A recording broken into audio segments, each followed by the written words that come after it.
श्री स्वामी समर्थ. कशा आहात सगळे? मजेत ना? मजेतच राहा. माझा हा व्हिडिओ खूप दिवसांनी येतोय ना, कारण ही तसंच होतं. माझा मुलगा जो आहे, जो एडिटिंग करतो, त्याचे ना पेपर्स चालू होते आणि त्याच्यानंतर त्याचे पेपर्स संपतात आणि आम्ही मग पारायणाला बसलो. आमच्याकडे ना गुरुचरित्राचं पारायण झालं.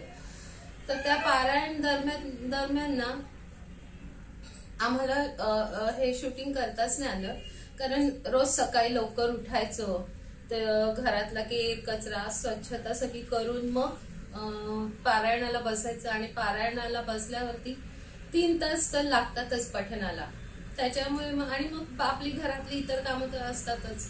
त्याच्यामुळे मला ते शूट करता आलं नाही. पण मी ना पारायणाच्या उद्यापनाचं थोडंफार शूटिंग केलेलं आहे, तर त्या संदर्भातच मी तुम्हाला काही सांगणार आहे. तर आम्ही जे गुरुचरित्राचं पारायण केलं ना, ते शनिवारी 7 तारखेपासून सुरू केलं.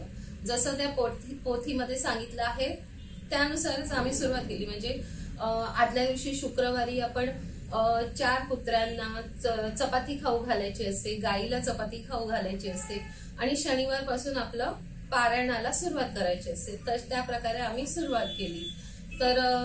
आणि त्याची सांगत म्हणजे उद्यापन जे आहे ते दत्त जयंतीच्या दिवशी 14 तारखेला झालं.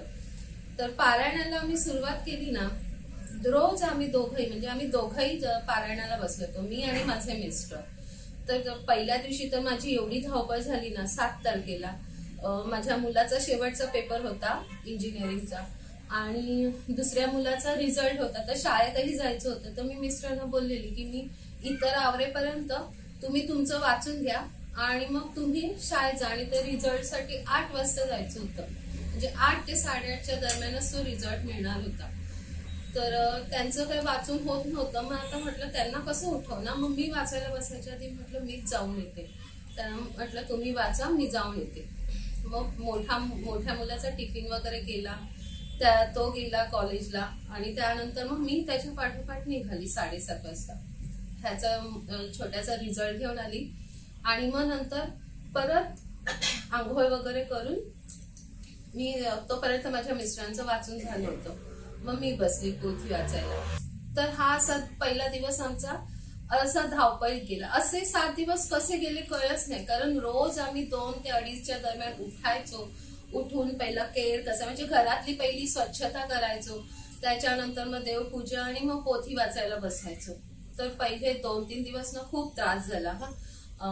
मिस्टरांचं तर पूर्ण अंग, त्यांना सवयच नाही ना असं 3 तास एका जागेवरती बसून वाचणं वगैरे. आणि त्यांनी पहिल्यांदा केलं होतं हे पारायण आणि माझा हा दुसरी वेळ होती ही माझी पारायणाची.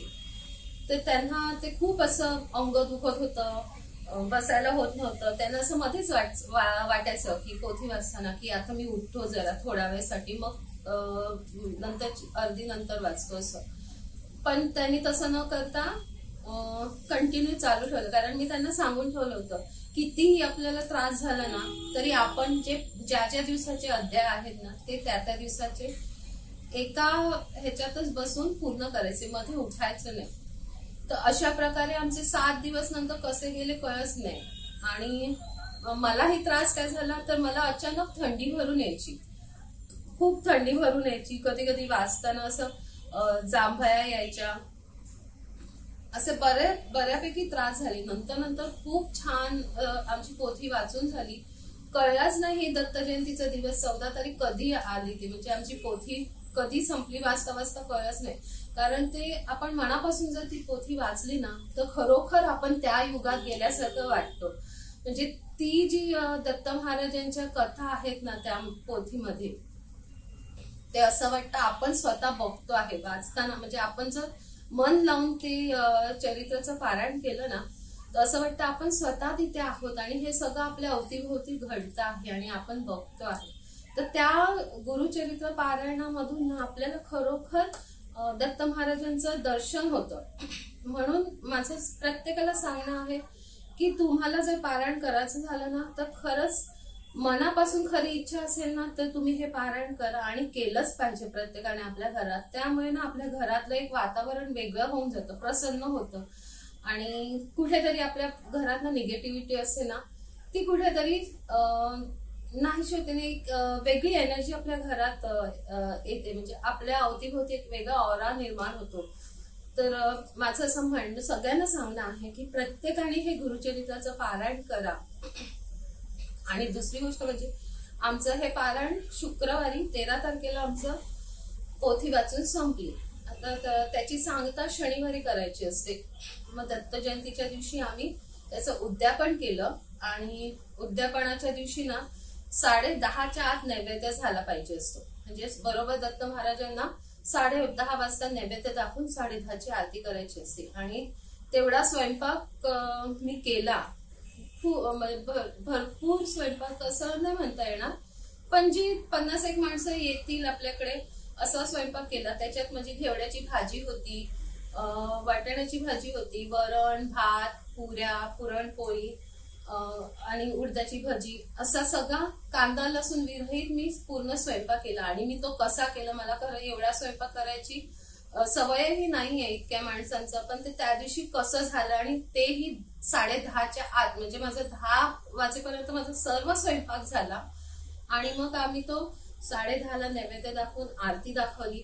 आणि मग ते पोथीचा जो नैवेद्य असतो तो गाईला द्यायचा असतो. मग ते आम्ही गाईला पान द्यायला गेलो, तर तिथे आम्हाला गाय आणि वासरू अशी दोन्ही जोडी भेटली. त्या दोघांनाही आम्ही ते पान दिलं.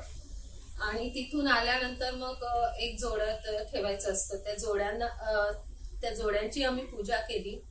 म्हणजे एक सवाष्ण जोडा ठेवायचं असतं, त्यांचं आम्ही पूजा केली, त्यांना जेवू घातलं. आणि मग सगळे जसे पाया पडायला येत होते तसे प्रसादाला बसत होते जेवायला. आणि तो दिवस इतका छान गेला ना, खूप मनाला प्रसन्न वाटलं की आज आपल्या घरात इतका माणूस येतोय. कधी आपल्याकडे कोण असं कोणत्या कारणाने येत नाही, पण असं काही असेल तर त्या निमित्ताने 4 लोकांचे पाय आपल्या घराला लागतात आणि खरंच खूप छान वाटतं. तो त्या दिवसाचा तो एक सोहळाच आमच्या घरात झाला. म्हणजे अजाणतेपणे तो सोहळा आमच्याकडून करून घेतला असं मी म्हणेन. स्वामी महाराजांनी, म्हणजे दत्त महाराजांनी तो अजाणतेपणे आमच्याकडून करून घेतला. एवढ्या सगळ्या लोकांची सेवा करून घेतली आमच्याकडून. त्याच्यामुळे आमच्या मनाला इतकं प्रसन्न वाटलं ना, अगदी म्हणजे असं वाटलं की आपण सर्व तीर्थ फिरून आलो आहोत.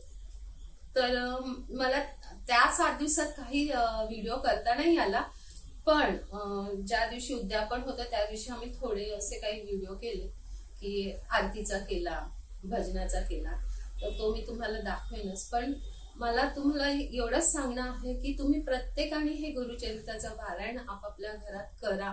म्हणजे तुम्हाला ना त्याचा अनुभव येईल की आपल्या घरात एक वेगळी ऊर्जा निर्माण होते. आणि प्रत्येकाला वाटत असतं आपल्या घरात पॉझिटिव्हिटी असावी, आपल्या घरातलं वातावरण शांत असावं, प्रसन्न असावं.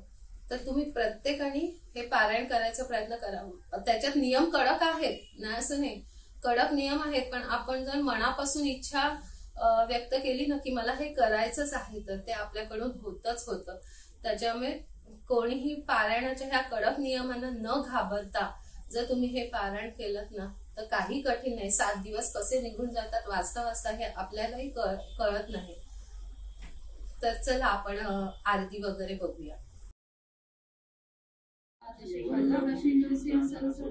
श्री स्वामी समर्थ महाराज की जय, श्री गजानन महाराज की जय, श्री साईनाथ महाराज की जय, ओम दत्त श्री ठाकुर महाराज की जय, श्री अण्णा महाराज की जय, जगत गुरु श्री ज्ञानोबा माऊली की जय, सब संतन की जय. अवधूत चिंतन श्री गुरुदेव दत्त श्री स्वामी समर्थ महाराज की जय. सद्गुरुनाथा हात जोडितो अंत नको पाहू, उपकरुणी मनीचे हित गुण सारे वदकवना.